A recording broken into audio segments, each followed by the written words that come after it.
Hello and welcome to the Cardiac Cats YouTube channel. I'm your host, Jacob Shorba, and today I just want to give you guys some thoughts on the draft so far and a big question that's surrounding the team right now. A lot of people are confused about, a lot of people are upset about, and I think somewhat rightfully so at least, about why the Jaguars haven't addressed their biggest need at this point. And I'll say, first of all, before we really get into this, I think it is literally just a matter of time at this point. You know, I'm recording this, at least in my time, it's 7:25. For most of you guys who are out in Jacksonville, it's 8:25 right now. I'm an hour behind because I'm in Missouri. But, the draft's going to kick off here for myself at 11, for you guys at noon. They're going to have 4 picks in the 4th round. There's a good chance they make all those unless they want to trade for future capital. So for Jacksonville, there's going to be a ton of opportunities to address that and a clear need there. And so I think that there's a good chance that there is someone brought in to resolve the cornerback issue. I think probably in like 4 or 5 hours, right? But the big question is, why didn't we do it already? Because there have been multiple opportunities to go do this. And excuse my voice, by the way. It's been a long weekend here. Out at the draft and following it yesterday, and just kind of recovering because we were out there a long time. But I think for Jacksonville, there's obviously a lot of things I don't agree with. I mean, if it was me running the draft and really anyone else, these picks would be a lot different. And even Anton Harrison would be a different pick. Whether or not my pick was better.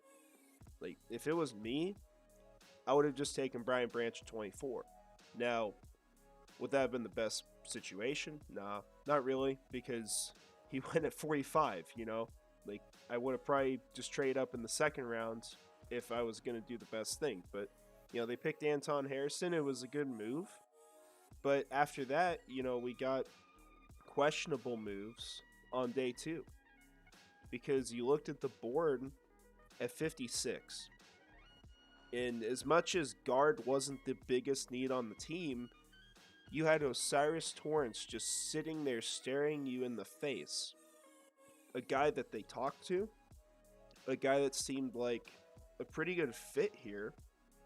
And would have been a hell of an investment for the Jaguars to make at that point. I mean, you have no offensive line questions if you're bringing in O'Cyrus Torrence. Nothing to worry about. And you're feeling great about the future of that position, and especially what you can do cap-wise after this next year. But they trade out of it. Trade back. Chicago took a player that I think Jacksonville definitely could have used in Tyreek Stevenson. And the Bills snagged O'Cyrus Torrence 2 picks before Jacksonville was back up. I think it was clear that Jacksonville wasn't that interested in Torrence, which was shocking. Very, very shocking to me, because I thought he was, probably the 2nd guy on that short list of players they wanted at 24 before heading into Thursday and Fridays. So, crazy pick. And it's not one I agree with to skip over Torrence, right? But unfortunately, something we have to recognize as fans, whether we like it or not, is that the teams, and this is really going to be about every team, has a radically different big board than what we have. And for a lot of us, we change our rankings very close to the consensus. I did it this year. I can give you a pretty dang easy example of that. Joey Porter Jr. I had him a lot lower on my rankings. And a lot of you guys will probably hate that, right? But, it's my first year ranking players. I didn't love the film I watched on him, but I moved him up because I followed other people's consensus rankings. And I thought, okay, I'm missing something. And so essentially a lot of us get the same thoughts on these players. Well, the teams are just thinking on what they see and what they hear from different sources because they have contact with these teams. So they do know more. And there's times where they don't pick well. And for this staff, you have mixed arguments because you can say, oh, well, Balky did a great job in 2021. But people will argue against that and say, well, that was Urban Meyer's draft. And very well, he was in the building and he had a big influence on it, right? He was probably the main guy in that draft. And last year so far, I don't think you absolutely love any selection. I love the players we got as terms of who they are as people, but they haven't really they didn't pan out the first year how you wanted. The script's not finished, but yeah, you wish Trayvon Walker was better. You wish Devin Lloyd was better. Luke Fortner were even things that I thought were a little overhyped on him, and Chad Muma sat on the bench most of the year.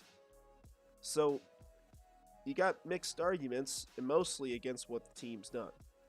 So, that's frustrating. But I can tell you why the Jaguars make these selections, whether or not you agree with it. The Jaguars make these selections because they will always, unless it is a very extreme circumstance, draft the best player on their board at any point in the draft. They are always looking for value. They are always looking for positions that they feel like they can use at some point. Now, if we look at these positions, we talk about tackle in the first round. Was not a direction that most people went, other than a lot of the draft analysts the last few days. Probably knew something we didn't, but you look at tackle. The future of tackle was not completely certain. Obviously stuff happened with Cam Robinson. I do believe the team when they say that didn't influence their decision. But, Cam Robinson could have easily just been gone after this year regardless of the suspension. He was going to be a lot of cap savings. If we look at that on over the cap, and we'll look at this for some other guys too. I see that finally got in there. So on our calculator here, you can't cut him this year, right? Unless there's some clause I don't know about. But next year, it's almost $18 million that the team saves cutting Cam Robinson. That's a good move for this organization now because of that pick. You can see value in Anton Harrison because you can roll out next year with cheap tackles, and then the year after, you're having your cheap first season under Walker Little on that second contract. And then obviously it goes up, right, if you're paying the guy. But you get Anton Harrison for 4 years. You give him that fifth-year option potentially if he works out like you expect. And he's a good tackle to bring in this team. One of the best options they had. I mean, that's a good pick then because you can see the value after this year. Even though you may think, oh, well, they have Cam Robinson, they have Walker Little. The team's not going to draft only for the biggest need. And so they skip guys that we would have loved there. I would have rather had Brian Branch, right? But this is who they had higher. I can see why they would, but, I disagree with it.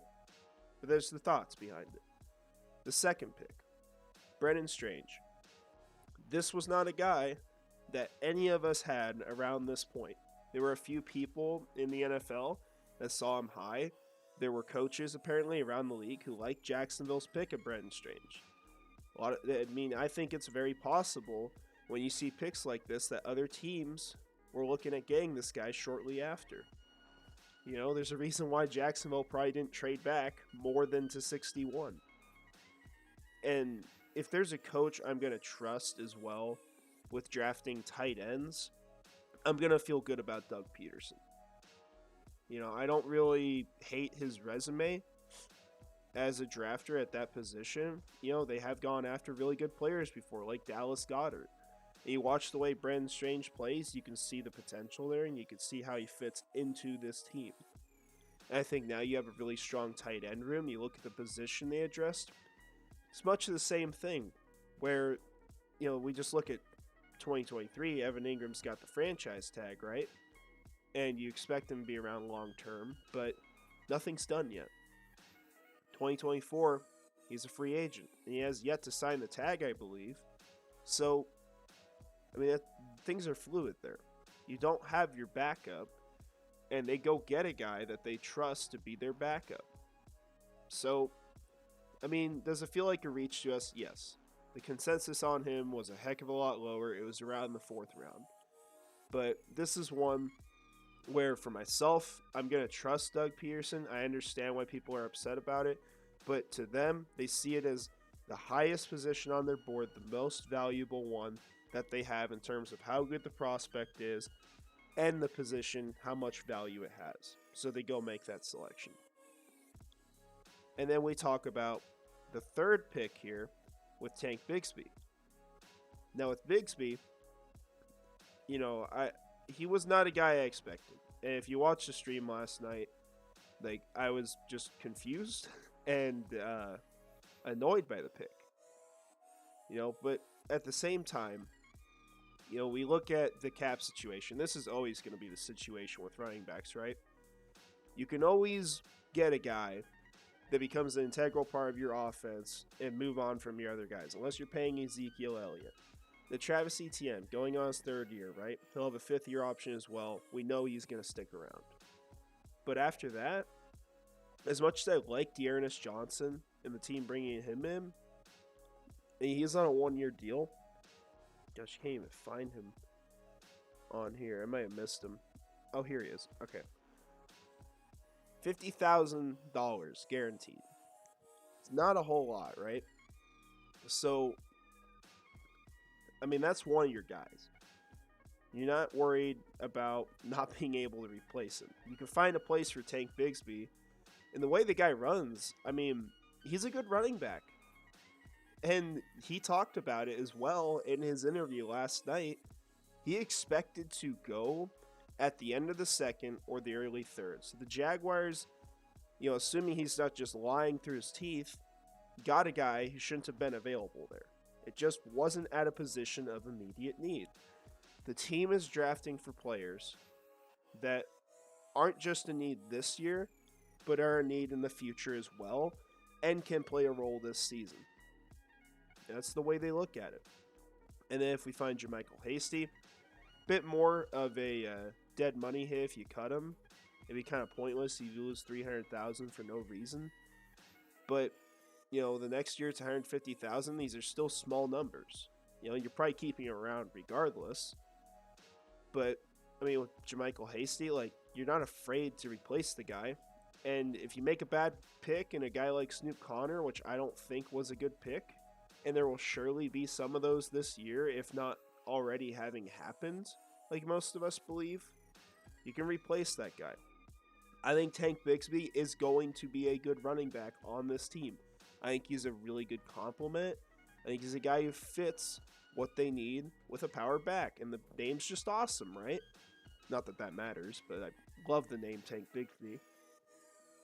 But, that's kind of the situation here. They could have taken really good corners, and there's people I would have absolutely had higher, even at other positions on defense like edge here. Like Adetomiwa Adebari being on the board is crazy. But today, this is where they're going to get their advantage. We look through the picks, right? Everything's kind of normal around this point. You have 121, you have 127, but then you have 130, you have 136. You've got picks here for this team. I thought this was a 4th rounder. Apparently it's a 5th. But regardless, 4 picks coming up in the next, 35 selections? Next 34. They've got plenty of good players on the board. You look at who went off after the Jaguars selected. I think the only players that kind of hurt that you would have still targeted be Toby Turner. I think he was a good character fit as well, because Jaguars care about that. I think at this point, even though you got tight end, Darnell Washington still would have been pretty fun. You look at probably Mekhi Blackman, maybe. But I'm not sure he's going to be like a slot answer for the team. So you still have all these guys available from 88. But to the team, the way they look at it is they got a guy who shouldn't have been available. I highly doubt was available after this point. And they still have all these people on the board, of which one of them they were trying to trade up for. We don't know who. But they made it clear last night, especially when they showed up to the meeting late, they were trying to make a move for someone. They were trying to trade in one of these last picks. So don't be shocked if Jacksonville is up early in round 4. Don't be shocked if they're consolidating picks. And there are options still to fix it. Now, do I think that they're going to go with the top option? Do I fully expect them to get a Clark Phillips? I mean, he might be one I expect more just because they actually had more conversations with him. But at the same time, a lot of those conversations they had with players just seemed kind of full of crap. You know, like Osiris Torrance, for example. Dude fell in their lap at 56 and they still didn't want him. But you've got other options here still. I mean, Antonio Johnson would be fantastic for tight end coverage in the slot. You'd like what he would add. You've still got Keely Ringo. I mean, I know no one was really huge on him, but you might like him at this point.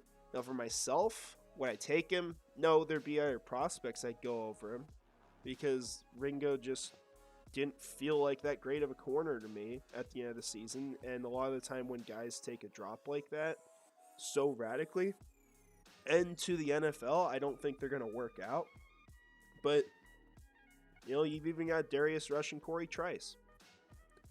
You get deeper in the draft, you can still get a safety that could start in the slot or just get a solid corner that's overlooked.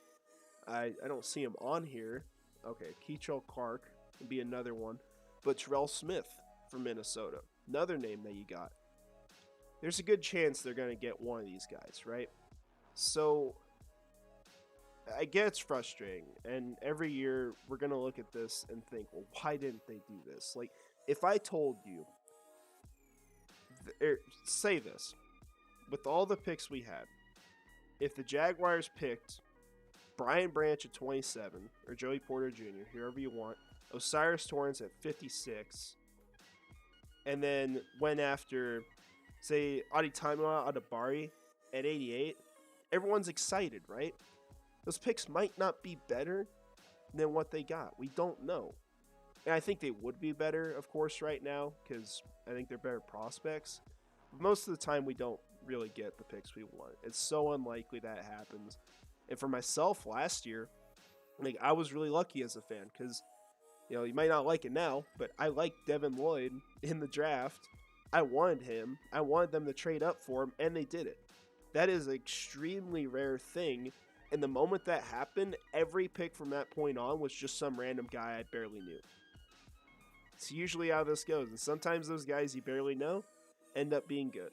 Tyson Campbell is the perfect example. I got angry over that selection, like a lot of Jaguars fans did. They freaked out over it, and I don't fully blame you guys. Like, this isn't at all saying why do you get upset about this. Like, we're passionate about football, we care about it, and we get angry when we think the team does something bad, but we still support them regardless. We support the players, you know. And I don't think anyone's been against the players at all, of course, but Tyson Campbell worked out.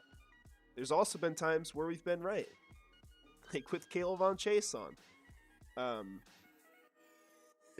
been wrong, like Caleb Von Chase That's what I mean, because I was wrong on Caleb Von Chase I thought he was going to be good on this team. I was excited about it. I was wrong. You know, but then you also get ones like CJ Henderson that year where people don't like it and it clearly doesn't work out. So it's all over the place what happens with these players. But the prospects, you can see if you watch film on them how they fit into this team. And the one thing we can hang our hat on right now is that this offense will be dynamite. I mean, unless something just catastrophically awful happens, that is clear as day. Literally the only thing left at this point that I think they could even do, you know, other than just trying to really plan for the future, is go get, you know, probably a backup receiver. That's it. So feel good about the offense. Defense, you know, the only thing you need to hit in the draft is that cornerback spot. If they hit corner in the draft, then this is a fine draft. They're helping build for the future. They're making smart long-term picks. They just got to hit this one position. So we'll see what they do. I might be wrong. They might not do it. I thought they would day two. But hey, they've only made 3 selections and there's 10 left. There'll be less, but they're going to move up for someone. And you know they're probably eyeing a cornerback to move up for more than another position. So with that all said, I appreciate you guys watching. Hope you enjoyed today for the draft. We only got, man, from my point right now, 3 hours, 15 minutes, so it's not that long of a wait. But hopefully they'll knock it out of the park today and get some really good players at positions of need. But appreciate it. Hope you have a great rest of your day, and go Jags.